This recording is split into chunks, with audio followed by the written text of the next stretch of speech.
Hi, my name is Nicole Lasham, and I'm the editor-in-chief of the Rainbow Times, New England's largest LGBTQ newspaper since 2006. Throughout these past 12 years, we've covered issues not only relating directly to the LGBTQ community, but also all of our individual, shared, and collective identities. This year, we wanted to sit down with the Salem At-Large City Council candidates and incumbents to find out exactly where they stand on the issues that impact all of us, especially those of us that live, work, play, and thrive in Salem. I'd like to thank all of the candidates that took the time to sit down with us in this intensive one-on-one interview, giving us for more than 45 minutes of their time so that you could understand, so that I could understand, so that we could collectively understand where exactly they stand on these issues. Those that participated were Melissa Faulkner, Conrad Prusnewski, George McCobb, Domingo Dominguez, Ty Hapworth, Alice Merkel, Elaine Milo, and last but not least, Jeff Cohen. Although all candidates were invited to participate, unfortunately, Belle Stedman and Gary Gill declined to be interviewed for the series. Likewise, Art Sargent was not able to be reached via email or phone and did not reply to our requests. On behalf of the Rainbow Times, its management and staff, our publisher, Grayson Ocasio, and myself, we thank you for watching this series. We hope that you learn just as much as we did. Let's get started. Hi, Jeff. Thank you so much for coming into the Rainbow Times At-Large interview process, series, I should say. It's funny because looking at you, I see you always around Salem doing stuff anyways, and you're not yet a counselor, you're a counselor hopeful. What are some of those things that you've already done for the city that people may not even be aware of? Well, first of all, thank you very much. I'm a big fan of the Rainbow Times and what you guys do, not only because you are great journalists, but you're courageous to stand up for things for the community. Thank you. Well, a lot of people know or don't know some of the things that I've done, but I was the trash and recycling coordinator. Mm-hmm. I was the first recycling coordinator in Salem, and I helped Salem increase its recycling percentage significantly, 20%. I was the solar coach for Salem, and before that happened, before I ran the Solarized program, we didn't have very much solar at all, and now it's like an epidemic in Salem, which is a good thing. And then I did the same thing for a nonprofit called Salem Alliance for the Environment. A lot of people know about that.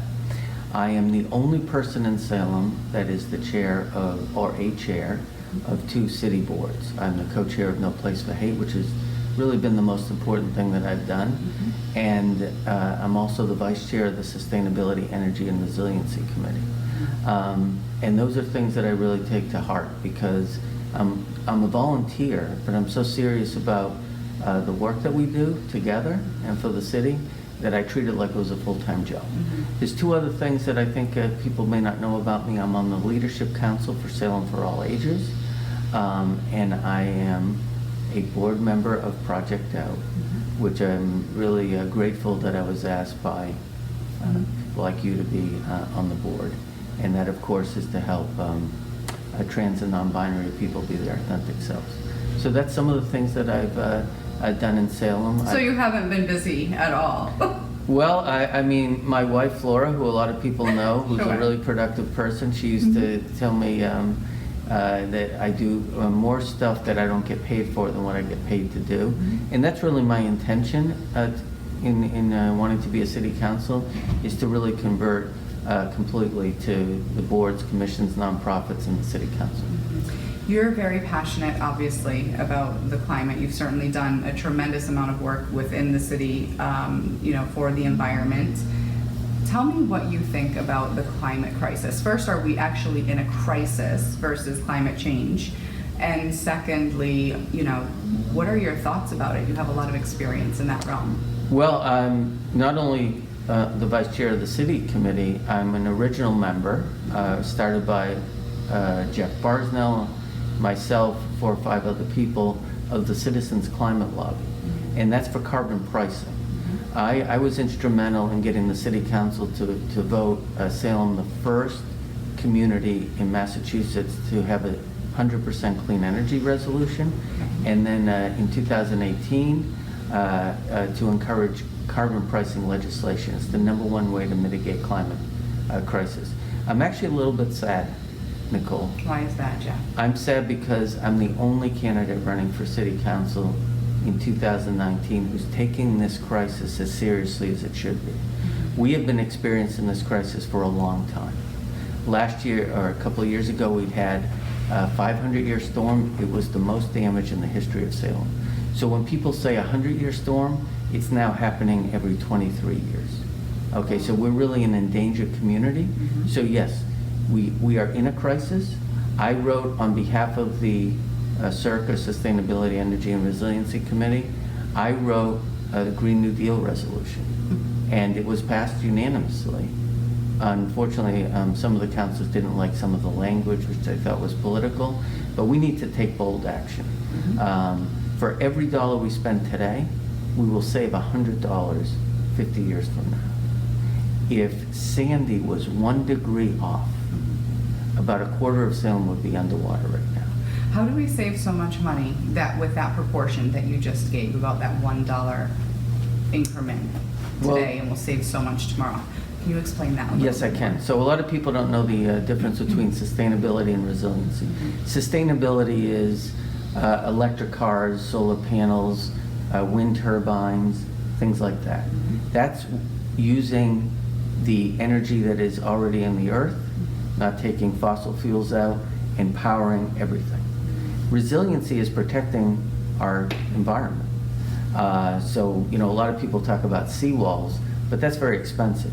It could be planting seagrass, it could be raising up buildings. There are grants that are available that would take the first floor of a house that's in danger of being flooded and making it a garage and building on top of it. So there's a lot of things that we can do to make our community more resilient.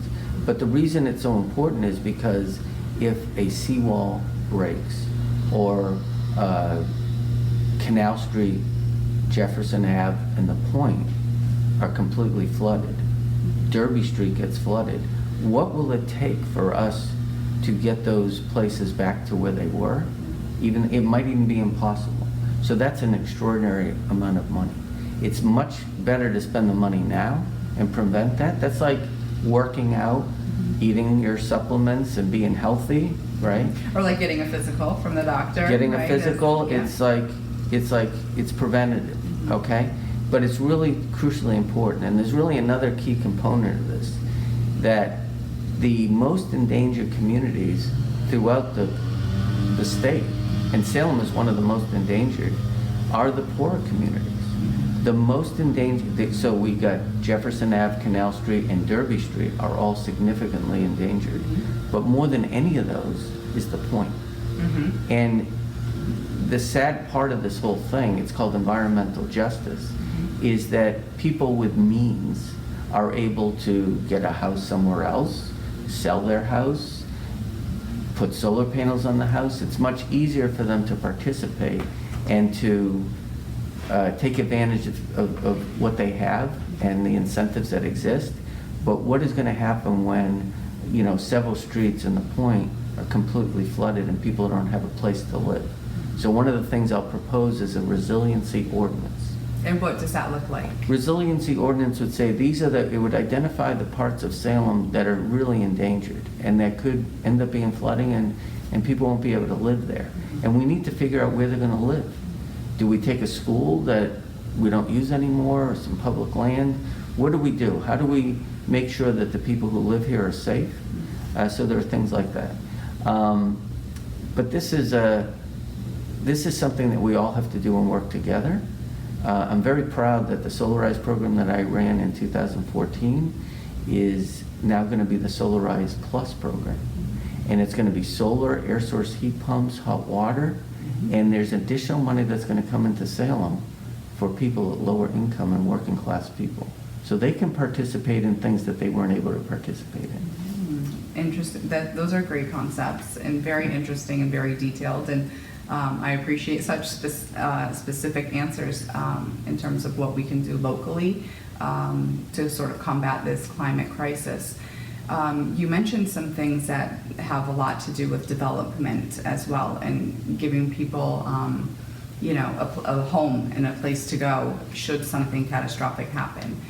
Do you then support reusing those old historical structures that are pretty much unusable now? Do you support turning those into, housing units or affordable housing? How do you see those types of properties being best utilized?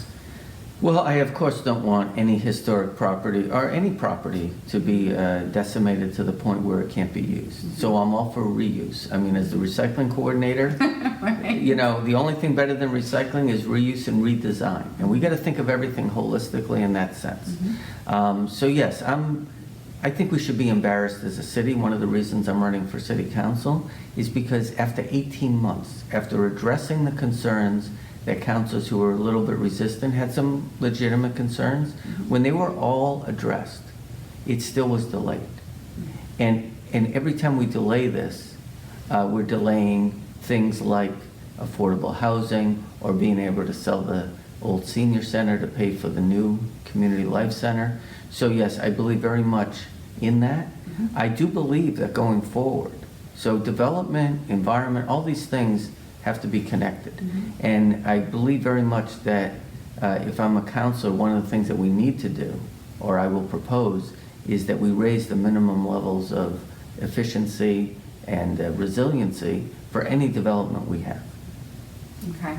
And how about there has been this sort of ongoing problem with council and people complaining that council takes way too long to address issues. Why do you think that is? Why do things continually seem to be getting pushed into committees? Is it a political strategy? Is it just, people have different agendas? Why do you think important initiatives keep being delayed so much? I have no idea.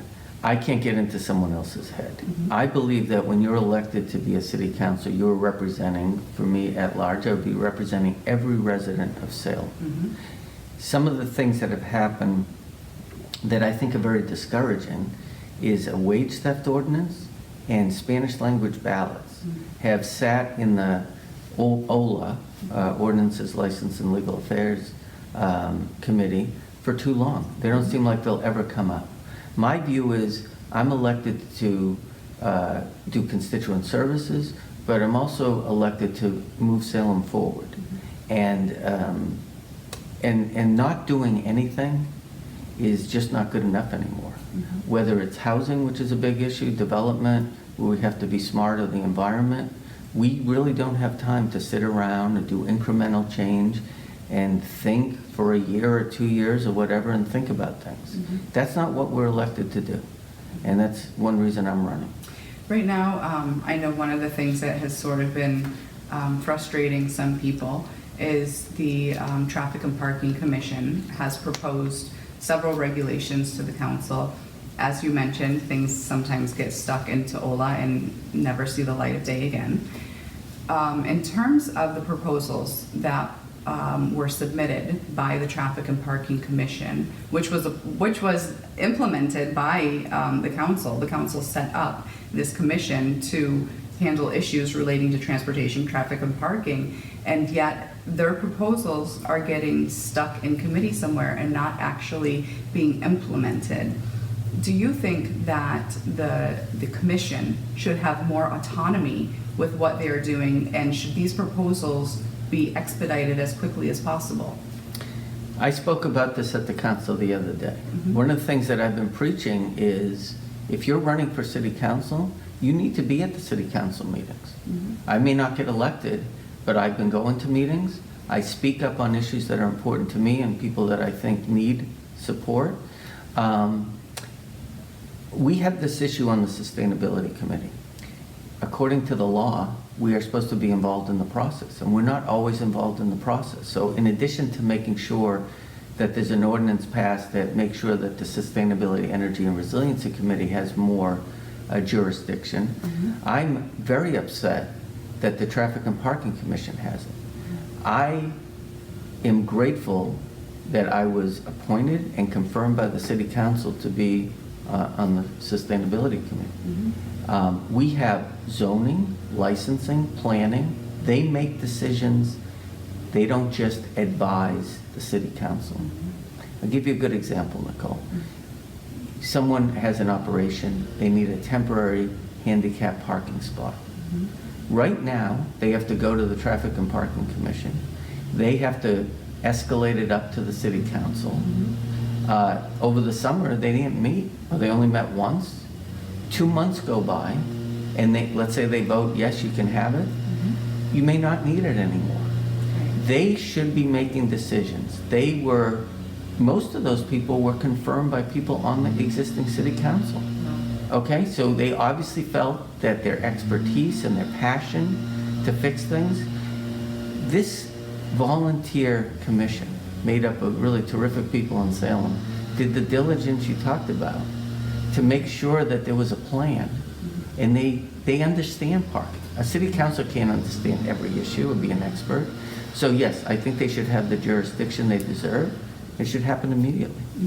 There has been a proposal by the Traffic and Parking Commission sitting in the in OLA, in the committee, for more than 2 years. Is that acceptable? No, it isn't. And what would you do if you were on the council to help expedite those processes or get them out of committee so the council can actually act on those types of proposals? This is about transparency and the involvement of the public. We have 5 subcommittees. The only ones that meet regularly are Administration and Finance. They do the budget, and OLA, because they deal with licenses and they deal with any ordinance that comes in front of them. 3 other ones hardly meet at all. The Public Health, Safety, and Environment, police and fire, opiate issue, and the environment have met once this year, met once last year. Why do you think that's the case? Is it that people aren't taking it as seriously as they should? Well, you keep asking me why the current city councilor isn't doing anything. Yeah. I'm running because I want to change that. Exactly. And one of the things that I will propose in an ordinance is that every subcommittee has to meet once a month. They have to be on SATV, and they have to allow an open agenda where anyone can come and express concerns, because that's where the work gets done.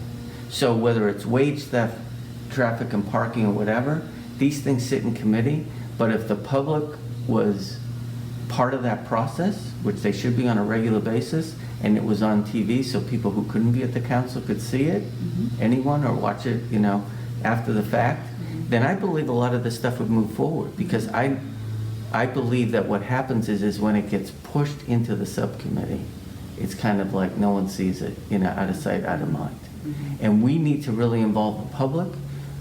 These are all things that affect a lot of people in Salem, or potentially could. Right, so people should have more access to the transparency of the whole process and what's actually happening.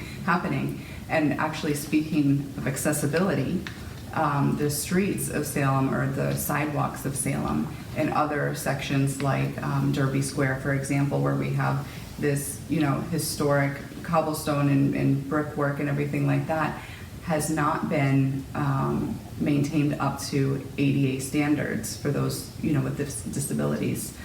Some of the sidewalks are cracked and hilled, and it makes it nearly impossible to pass through them easily for someone able-bodied, much less someone who is disabled in any way.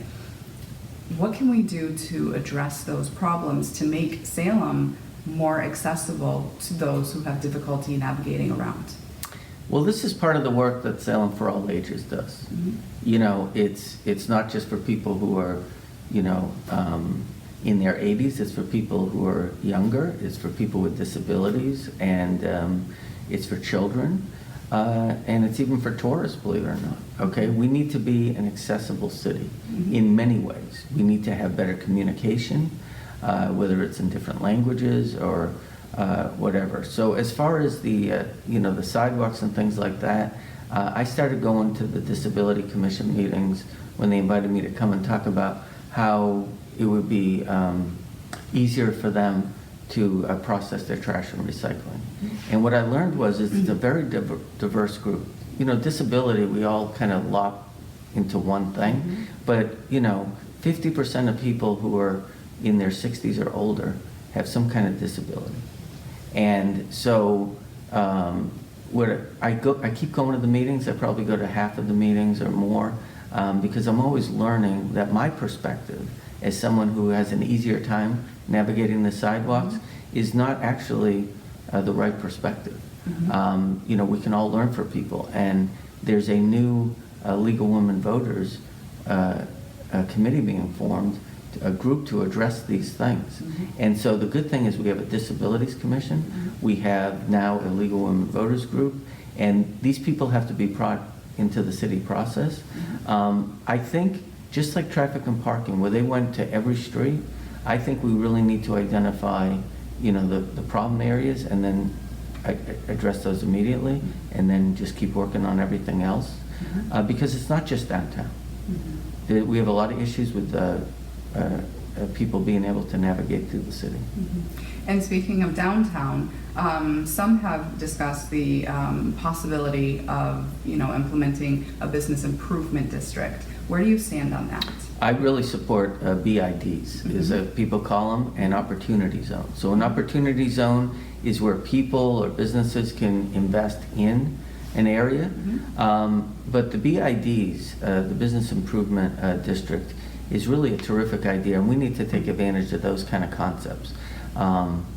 So what it will do is, the businesses will, contribute to a fund, and that fund will be used for capital improvements, maybe for the sidewalks and other things like that. But it will also be used for marketing, and I think it's a great way to involve our business community and even residents as well in making these areas of Salem more vibrant and more accessible, and maybe make sure that some of the vacant storefronts are not vacant anymore. I mean, we're a city, everyone wants to live and come shop here, and it's kind of weird when we see an empty space for 2 years. Right. And speaking along those lines, a lot of people are moving out of the city, and there's an influx of people typically with higher incomes that are moving into the city who can afford market rate housing and things like that. Many people have expressed concerns about gentrification of the city. It's already happening. And people with lower incomes who have been here for years, or whether they're fairly newly transplanted here, are having to move out of the city because they can't afford it anymore. How can we make Salem a little more affordable so that people that want to be here and who have already been here can still live, work, and play here too? Well, you and other people are probably sick of me saying that if you work in Salem, you should be able to live here. It's impossible to eliminate gentrification, but how can we mitigate that? So I was instrumental in helping pass and write some of the language of the short-term rental ordinance, because every long-term tenant, rental unit that is a short-term is one less place for someone to live. We have an accessory dwelling regulation now that is ridiculous. We've only had 5 converted to it, and it's just not expansive enough. It's way too limited. You mentioned the MROD, turning these historic buildings into properties. A lot of people talk about inclusionary zoning, and the mayor and the Affordable Housing Trust Committee are working on inclusionary zoning. I don't think they're going far enough. Okay, they're talking about 60% of median income at 10%, okay? You obviously have to put pencil to paper and figure out what development, what will be built, what percentage of the units. but I want a tiered approach.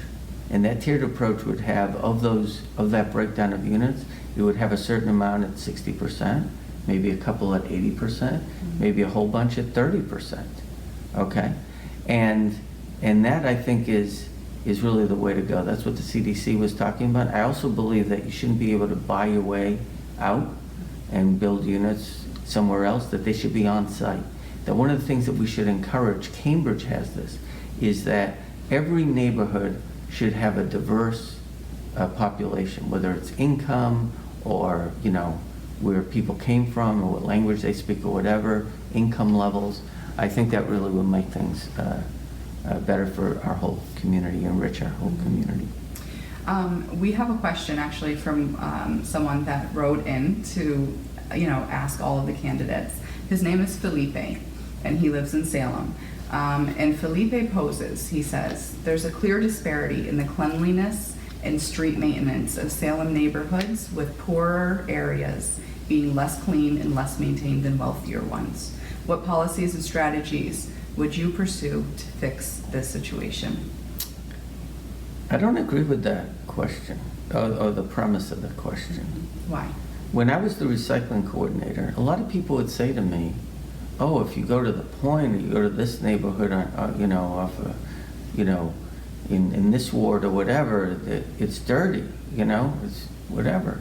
And I found that wherever I was in Salem, whether it was the more wealthy parts, affluent parts, or places where more lower income people live, I felt that people take a lot of pride in their property, even a renter, that's their home, and their streets.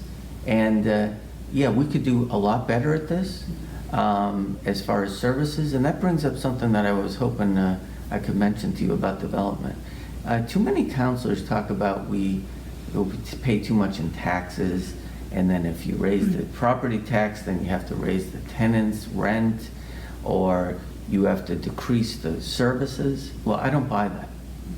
I believe that we can maintain our tax rate and not increase it, and increase our services by being creative, Nicole. And the way, I'll give you an example of something I personally have done, okay? So we got some money from Footprint to put some solar panels on a couple of schools. And they went on the Witchcraft Heights and the Bentley School. The broker for the city, and everyone that I talked to, almost everyone, said, we cannot take advantage of the incentives. No town or city has ever done that. Some of these rebates, it's called SRECs. And I said, I'm determined to find one. And I found a company that gave us all the incentives, all that particular rebate. And in addition to that, the roof of the Bentley School was fixed or replaced, almost a couple of $100,000 without any money coming out of the city. The city is receiving almost $100,000 a year for 10 years of those rebates. That's $1 million that's going to the schools without the city spending a dollar. And that's the kind of innovative stuff that we need to start thinking of. And when we do that, now we can start increasing those services. Okay, we can fix all the sidewalks, we can pave all the roads, we can have a shuttle that I would like to be a free shuttle, and we can make sure maybe some of those streets that aren't clean enough are clean. In terms of population density, the Point neighborhood is one of the densest population sort of centers in the city. Do you believe that, based on the sheer density of the population, that we should be, as a city, allocating more funds for more frequent street cleaning or extra garbage bins, things like that, that may not already be in place to make sure that those densely populated areas are kept cleaner? I do. I have a little problem with the way we perceive the Point. I love the Chamber of Commerce, Renus, and all the people who work there, and Salem Main Streets, but we don't perceive the Point as part of the downtown. And in any other big city, Boston or Cambridge, or even, smaller cities than that's our size, that a neighborhood that's 10 times more densely populated, that is right next to what we think is the downtown, would be perceived that way. I know the city has talked about, and I think this is something we should do, is having more than one day to pick up trash and recycling a week. And maybe that's seasonal or whatever. But I think there's a lot of other services. You know, everyone contributes to the city. And it's not based on what your income is. It's who you are as a human being. And I do think that that some initiatives have been done to change the perception, but I think we could go a lot farther. One of the projects that they've been doing in the Point are all those beautiful murals, which for me, I find them beautiful. I think it gets a lot of people going into places in the Point that they may not have seen otherwise, and interacting with more people in the Point. But are we, as a city in a whole, are we failing our Latino community in some way in terms of inclusion?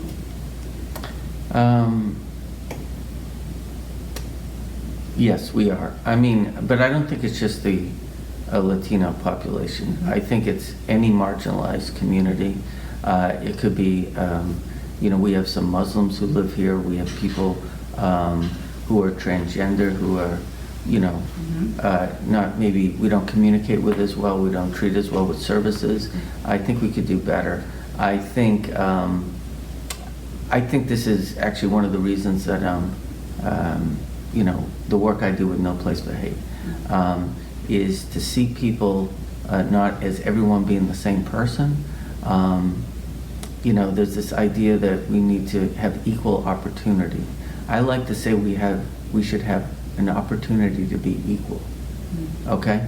So you could have a disability, or you could be someone who is a recent immigrant who is learning how to speak English, or maybe you don't speak English at all, and you have every right to live in the city like everyone else, and you belong here. Okay? So I do believe we could do a lot better at that. But the irony of this is, a long time ago, the Point was populated by French Canadians, and they were the poorest people in Salem, and a lot of them didn't speak English, and they were taken advantage of by their employers, and maybe not given the same services, as you said, by the city. And we don't see them, what happened with them, who are many of them ancestors of people who live in Salem, is experiencing the same stuff that the immigrants who have moved to the Point. And you know, there's another misconception, Nicole, and that is that just because you're Latino, you're an immigrant. That's right. Okay, and you're not. And I know personally, I feel bad. I have a deficiency. I'm dyslexic, and the one part of my dyslexia that really I haven't been able to overcome is a language. And when I'm, you know, at a Point Neighborhood Association meeting, I really appreciate when Lucy or other people translate for me. And I'm realizing that everyone in the room is doing twice the work that I am sometimes. And I believe that when students are in the schools, it's the same thing. Okay? And we don't necessarily appreciate that. And I hope that, you know, my being grateful that people will help me through that and help communicate for me is answering a question that I do think that we could raise the level of the way we treat everyone in Salem. That we need to look at every place that we could elevate people, the better. Will help everyone in Salem. There was fairly recently a shooting in the Point. There was an event held in relation to that, and I know that you attended that event. Yeah. I also noticed that a lot of other counselors or other people's presence were absent at that event. How did you find out about that event, and why was it important for you to go? I don't remember exactly how I found out. I mean, I live a couple of streets away from the Point. I go to all the Point Neighborhood Association meetings. I believe someone from there sent out an email or something. So that's probably how I was there. I mean, I really perceive running for council as not just becoming a counselor. I'm not running to be important. Mm-hmm. I'm running because, I feel like I've done a lot of stuff Mm-hmm. in Salem, but I can do a lot more. Mm-hmm. And I think that event was a great way to bring people together. They structured that event so that during a time when every Monday and Wednesday they have a softball league that plays. And so there were a lot, and most of them live in the Point. So there wasn't just a bunch of politicians talking to a camera. There was a bunch of residents. And I feel like the shooting and the opiate issue, have a lot of similarities. And I used to be on the Citizens Task Force for Opiates, and I feel very much like the way for us to make communities feel safer is to involve everyone in the community. And a lot of people who were there, every year there's a couple of events in the Point revolving, around people who either survived or who were victims of the opiate crisis. And I felt very much that was a great event. I would like to give Domingo some credit. He helped put that together. And they did have a lot of people from the community ask questions. And that's the kind of thing we were talking about before. I mean, I'm personally really against guns. But it's important that we work with the police, who I think have made an effort to be part of the community, to be there, to I believe Chief Butler has really got this initiative to have the police look like the community. And so those are the kind of things that we need to do to address these issues, because we have to make sure that whatever your neighborhood, wherever you live, that you feel safe in your community. And you've been very passionate about social justice issues impacting Salem residents. And I know one of the big initiatives that you initiated was the whole Sanctuary for Peace Ordinance, which would help to protect our immigrant community. And as you noted, there's that misconception that everyone who's an immigrant, we're targeting the Latino community, when in reality there are many Irish immigrants in this country as well that are undocumented, but nobody seems to really be talking about that being part of the equation, although we did learn through many educational forums when the whole Sanctuary for Peace Ordinance was sort of in that formative stage and trying to get passed in the council, the reality of what actually was the truth behind immigration and immigrant targeting, really in many different ways. Why was it important for you to submit that original sanctuary proposal to the council to protect our immigrant community here? Well, Dave Epley, who was a counselor at the time, was the liaison to No Place for Hate. I know you were on the committee. Yes. And he's the one who submitted it. I couldn't submit it. But what happened was on November 9th of 2016, our committee got together and said, we need to do something to protect the most marginalized people in our community. And as a committee, it wasn't my idea. We decided it'd be great to become a sanctuary city. And I believe we were the first community in America after the election of Trump that attempted to become one. We've had sanctuary cities like San Francisco since the 70s.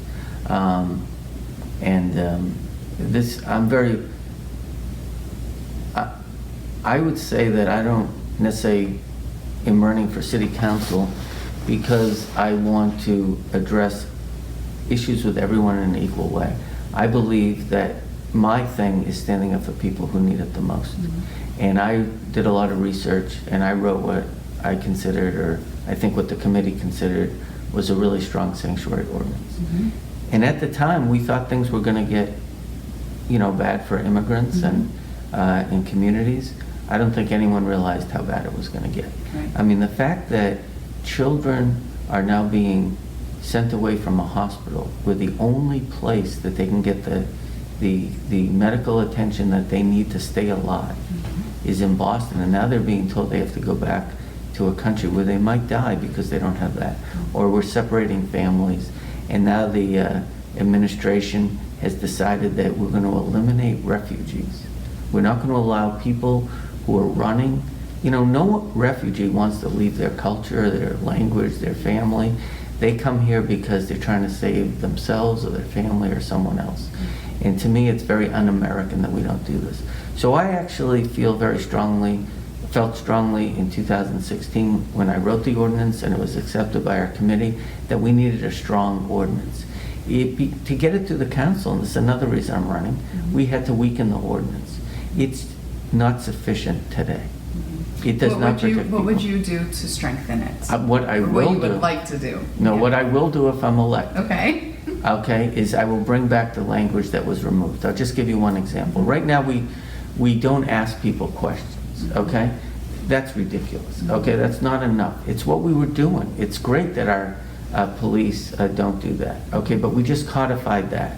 What was taken out is that we won't provide information to the federal government. The only entity that's supposed to enforce immigration laws is the federal government. Our police and first responders have enough to do to protect and serve the citizens and the residents of Salem, where they don't need to be ICE agents. But I'll take it a step further. Somerville just passed 2 months ago, the best sanctuary, in my mind, the best sanctuary ordinance in the United States. Why do you think it is the best? Because it's not going to allow ICE in their city. People don't realize this, but just a couple of weeks ago, ICE was in Salem, and they were in Lynn and rounded up 20 people, okay? So, I'm going to say this to you. Our ordinance said that if you committed a violent crime, that this ordinance will not protect you, okay? You should be you should be punished like anyone else who does. But undocumented people commit crimes at a much lower rate than the average population. They have fought so hard to be here. They're our friends, they're our neighbors, they have businesses, they're an important part of our economy. I have friends. The bravest people I know are undocumented people. And we need to stand up for them. And I would like to mirror what Somerville did. And it's disheartening to me that a lot of people say, well, if I become a city councilor, we should, consider some improvements, or if someone else submits something. Well, right now I feel like I'm the only person. If I become city councilor, I will resubmit the ordinance that is and add what Somerville had. And it's interesting because, speaking of sanctuary, this whole concept really started with the churches being a sanctuary for undocumented immigrants.